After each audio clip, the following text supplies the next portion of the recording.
ওম শান্তি। আজকের বাংলা মুরলি ৩রা মার্চ ২০২৪। প্রাতমুরলি অব্যক্ত বাপদাদা, মধুবন। রিভাইজ ডেট ২১শে নভেম্বর ১৯৯৮। আজকের হেডলাইন, বাবা বলেছেন, সেবার সাথে সাথে দেহতে থেকে বিদেহী অবস্থার অনুভব বৃদ্ধি করো। আজ বাপদাদা চারিদিকের নিজের বাচ্চাদেরকে দেখে প্রফুল্লিত হচ্ছিলেন, কেননা বাবা জানেন যে আমার একটি বাচ্চা, এমনকি সে যদি লাস্ট পুরুষার্থীও হয়, তথাপি সে হলো সমগ্র বিশ্বে সবথেকে বড় ভাগ্যবান। কেননা ভাগ্য বিধাতা বাবাকে জেনে চিনে ভাগ্য বিধাতার ডাইরেক্ট বাচ্চা হয়েছে। এই রকম ভাগ্য সমগ্র কল্পে কোনো আত্মার ছিল না, হবেও না। সাথে সাথে সমগ্র বিশ্বে তোমাদের থেকেও অধিক সম্পত্তিবান বা ধনবান কেউ হতে পারবে না, সে যতই পদমপতি হোক না কেন। বাচ্চারা, তোমাদের খাজানার সাথে কাউকেই তুলনা করা যাবে না, কেননা বাচ্চাদের প্রত্যেক কদমে পদমের উপার্জন হয়। সারা দিনে ১-২ কদমও যদি বাবার স্মরণে থাকো বা কদম উঠাও, তো প্রত্যেক কদমে পদম, তো সারা দিনে কত পদম জমা হবে। দুনিয়াতে এই রকম কেউ আছে কি যে একদিনে পদ্মগুণ ধন উপার্জন করবে? এই জন্য বাপদাদা বলছেন, যদি ভাগ্যবান দেখতে চাও বা রিচেস্ট ইন দ্য ওয়ার্ল্ড আত্মা দেখতে চাও, তো বাবার বাচ্চাদেরকে, এখন বাচ্চাদের কাছে কেবল এক স্থূল ধনের খাজানাই নয়, তারা তো কেবলমাত্র ধনবান হয়, আর তোমরা বাচ্চারা কত খাজানাতে ভরপুর হয়েছ। খাজানার লিস্ট তো জানো, তাই না? এই স্থূল ধন তো কোনো বড় কথা নয়, কিন্তু তোমাদের কাছে যে জ্ঞানের খাজানা, শক্তির খাজানা, সর্বগুণের খাজানা, খুশির খাজানা, আর সবাইকে সুখ শান্তির রাস্তা বলে দেওয়ার জন্য তাদের থেকে যে আশীর্বাদের খাজানা প্রাপ্ত হয়, এই অবিনাশী খাজানা পরমাত্মার বাচ্চাদের ছাড়া আর কারও কাছে নেই। তো বাপদাদার এই রকম খাজানার মালিক বাচ্চাদের প্রতি কতই না আত্মিক গর্ব হয়। বাপদাদা সদা বাচ্চাদেরকে এই রকম সম্পন্ন দেখে এই গীত গাইছেন, বাহ বাচ্চারা বাহ। তোমাদেরও নিজেদের উপর এতটাই আত্মিক গর্ব অর্থাৎ নেশা আছে, তাই না? হাতের তালি বাজা, সবাই তালি বাজালো। দুটি হাতকে কেন কষ্ট দাও? এক হাতের তালি বাজাও, এক হাতের তালি বাজাতে পারো, তাই না? ব্রাহ্মণদের সব কিছুই হলো আলাদা। ব্রাহ্মণ শান্তি পছন্দ করে, সেই জন্য তালিও শান্তি সহকারে। ঠিক আছে? তাহলে নেশা তো সকলের সবসময় আছেই, আর ভবিষ্যতেও থাকবে, নিশ্চিত আছো। বাপদাদা সময়ের পরিবর্তনের তীব্র গতিকে দেখে বাচ্চাদের পুরুষার্থের গতিকেও দেখছেন। বাপদাদা প্রত্যেক বাচ্চাকে জীবন মুক্ত স্থিতিতে সদা দেখতে চাইছেন। তোমাদের সকলের কাছে এই চ্যালেঞ্জ আছে যে বাবার থেকে মুক্তি, জীবন মুক্তির উত্তরাধিকার এসে গ্রহণ করবে। কিন্তু তোমাদের তো মুক্তি বা জীবন মুক্তির উত্তরাধিকার প্রাপ্ত হয়ে গেছে, তাই না? নাকি প্রাপ্ত হয়নি? প্রাপ্ত হয়েছে। সত্যযুগে বা মুক্তিধামে মুক্তি বা জীবন মুক্তির অনুভব করতে পারবে না? মুক্তি জীবন মুক্তির উত্তরাধিকারের অনুভব এখন এই সঙ্গম যুগেই করতে হবে। এই জীবন থেকে অপ্রীতিকর সময়, পরিস্থিতি, সমস্যা, বায়ুমণ্ডল ডবল দূষিত হওয়া সত্ত্বেও এই সকল প্রভাব থেকে মুক্ত, জীবন থেকে এই সকল ভিন্ন ভিন্ন বন্ধন থেকে মুক্ত, একটাও সূক্ষ্ম বন্ধন যেন না থাকে, এই রকম জীবন মুক্ত হয়েছ, নাকি অন্তিম সময়ে হবে? এখন হবে নাকি অন্তে হবে? যারা মনে করছো অন্তে নয়, এখনই হতে হবে, হয়ে আছো নাকি হতেই হবে, তারা হাত তোলো। সবাই হাত তুলেছে, দুটো মিক্সড করে হাত তুলেছে। চালাক আছে, চালাকি যদিও করো, কিন্তু বাপদাদা এখন স্পষ্ট করে শোনাচ্ছেন, অ্যাটেনশন, বাবাকে প্রত্যেক ব্রাহ্মণ বাচ্চাকে বন্ধনমুক্ত জীবনমুক্ত বানাতেই হবে, যে কোনো বিধিতেই হোক বানাতে অবশ্যই হবে। তোমরা জানো যে কি বিধি আছে, এতটা তো চতুর তোমরা, তাই না? তো হতে তো তোমাদেরকেই হবে, চাও বা না চাও, হতে তো হবেই। তাহলে কি করবে? এখনই হব।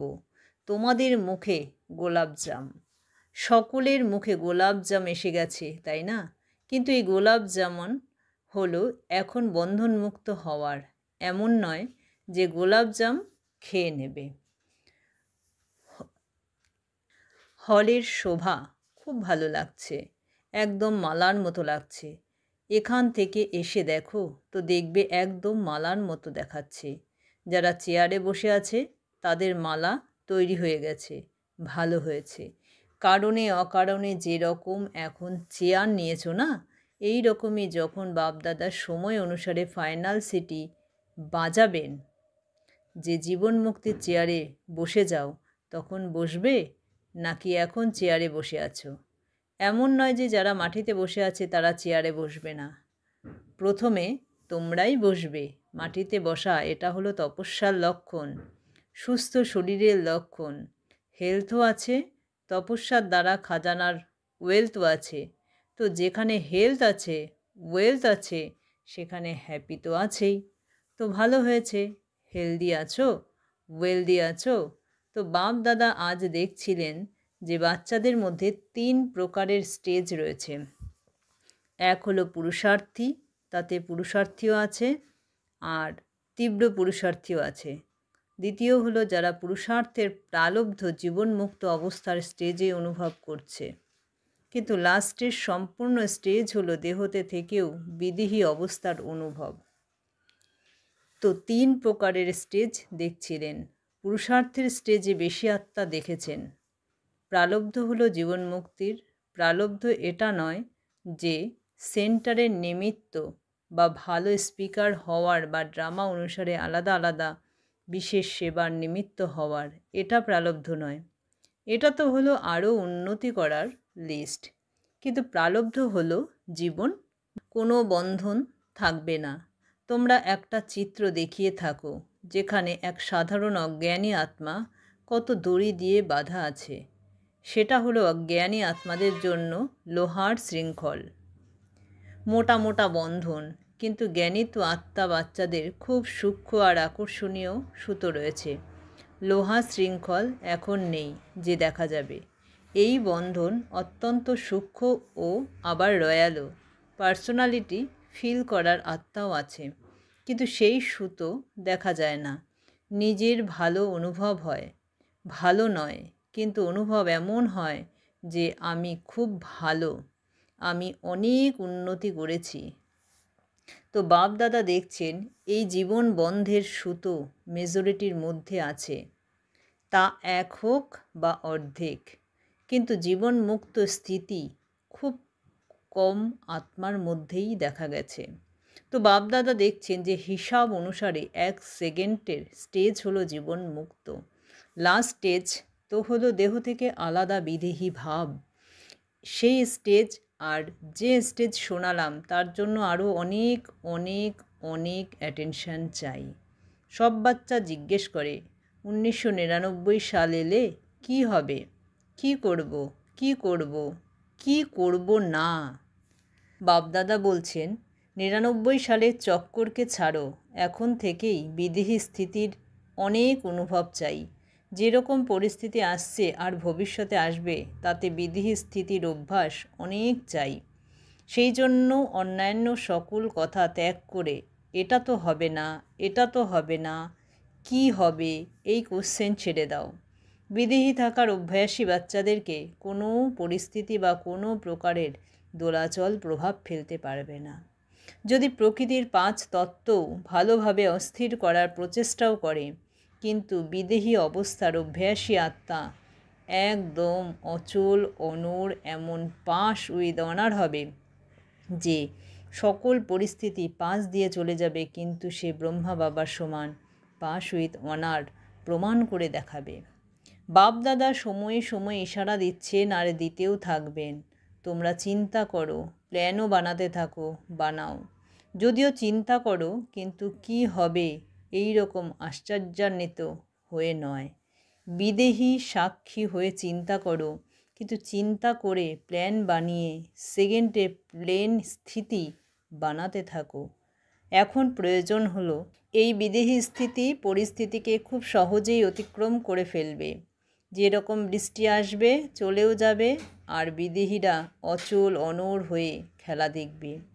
এখন লাস্ট সময়কে নিয়ে চিন্তা করছো, কিন্তু লাস্ট স্থিতিকে নিয়ে চিন্তা করো। চারিদিকের সেবার সমাচার বাপদাদা শুনছেন আর হৃদয় থেকে সকল অক্লান্ত সেবাধারীদেরকে অভিনন্দনও দিচ্ছেন। সেবা খুব ভালো উৎসাহ উদ্দীপনার সাথে করছো আর ভবিষ্যতেও করতে থাকবে, কিন্তু সেবার স্থিতির ব্যালেন্স কখনো এই দিকে ঝুঁকে পড়ে, আবার কখনো ওই দিকে ঝুঁকে পড়ে। সেই জন্য সেবা অনেক করো।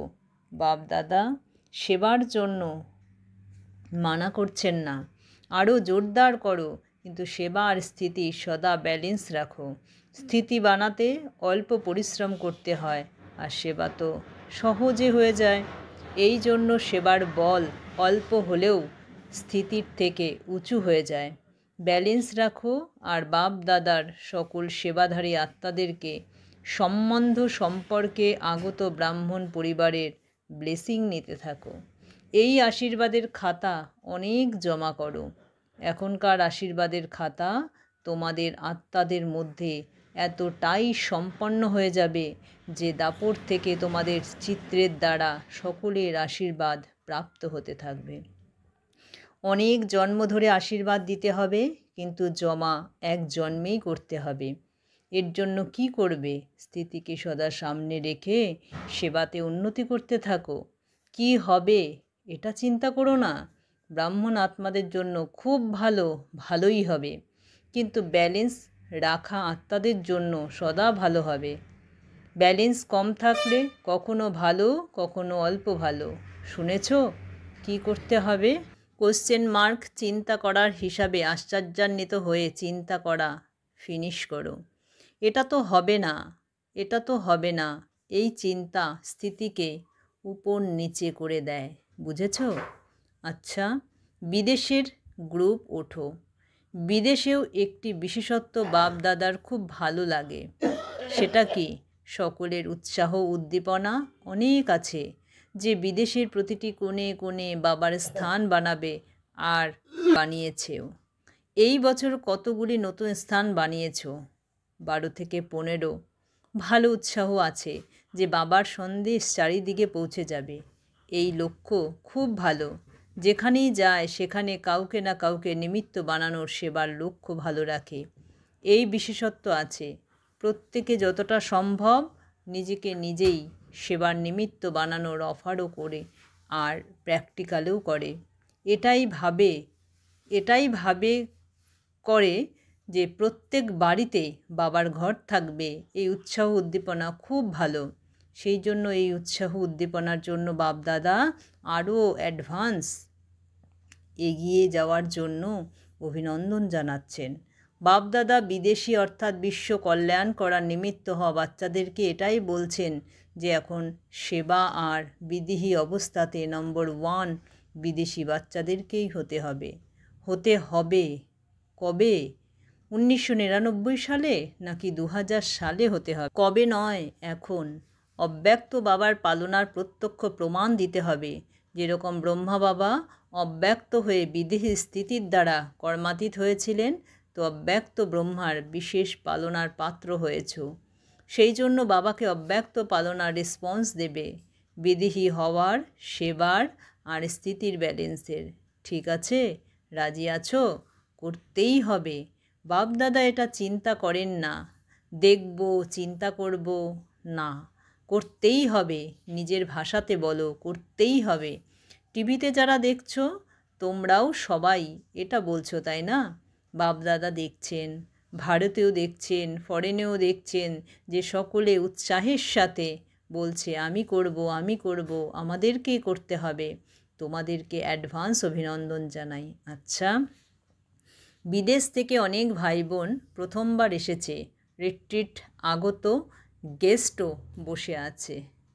খুব ভালো, সবাই নম্বর 1-এ আসবে। খুব ভালো, অতিথি হয়ে এসেছিলে আর বাবার বাচ্চা অধিকারী হয়ে গেছো। অধিকারী হয়ে গেছো, তাই না? অধিকারী হয়েছো, খুব ভালো। এখন উন্নতির দিকে এগিয়ে যেতে থাকো। হসপিটালের ট্রাস্টির সাথে সবাই হলে ডবল ট্রাস্টি। এক হলো প্রবৃত্তিতে থেকেও ট্রাস্টি, আর দ্বিতীয় হলো হসপিটালে ট্রাস্টি রয়েছে। হসপিটালেও ট্রাস্টি তো জীবনেও ট্রাস্টি। খুব ভালো, হসপিটালে আত্মাদেরকে সেবা করছো, আবার শরীরেরও সেবা করছো, তাহলে ডবল সেবা হচ্ছে। সেই জন্য যারা নিমিত্ত আত্মা হয়েছ তোমাদেরও ডবল আশীর্বাদ প্রাপ্ত হচ্ছে। খুব ভালো প্ল্যান বানিয়েছো। সেবার চান্স নেওয়া, এটাই হলো চ্যান্সেলর হওয়া। লৌকিক চ্যান্সেলর নয়, আধ্যাত্মিক ইউনিভার্সিটির চ্যান্সেলর। খুব ভালো।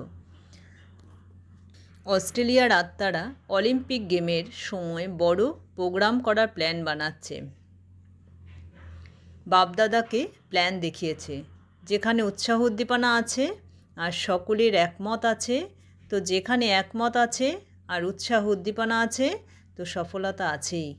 খুব ভালো, করতে পারো। ফরেনে নাম প্রসিদ্ধ করো। খুব ভালো। যারা ভারত থেকে এসেছো, তো ভারতীয়দের তো বিশেষ নেশা আছে যে বাপ দাদা অবতীর্ণ ভারতেই হন, আর যদি মিলন করতে আসেন তখনও ভারতেই আসেন।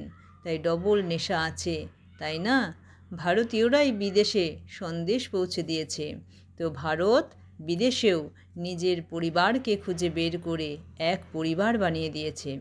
এই জন্য ভারতবাসী বাচ্চাদের সদা মহত্ব আছে, আর ভারতের মহত্ব বৃদ্ধি হচ্ছে, তো ভারতবাসীদের মহত্ব তো আছেই।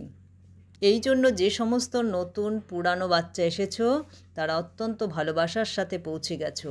বাপদাদা সকল বাচ্চাদের স্নেহ আর চারিদিকে সেবার সহযোগকে দেখে খুশি হচ্ছেন, আর বাচ্চারাও সদা খুশিতে আছে। খুশিতে আছো, তাই না? কখনো খুশি কম যেন না হয়। এ হলো বাবার স্পেশাল খাজানা। সেই জন্য খুশি কখনো হারিয়ে ফেলবে না, সদা খুশি।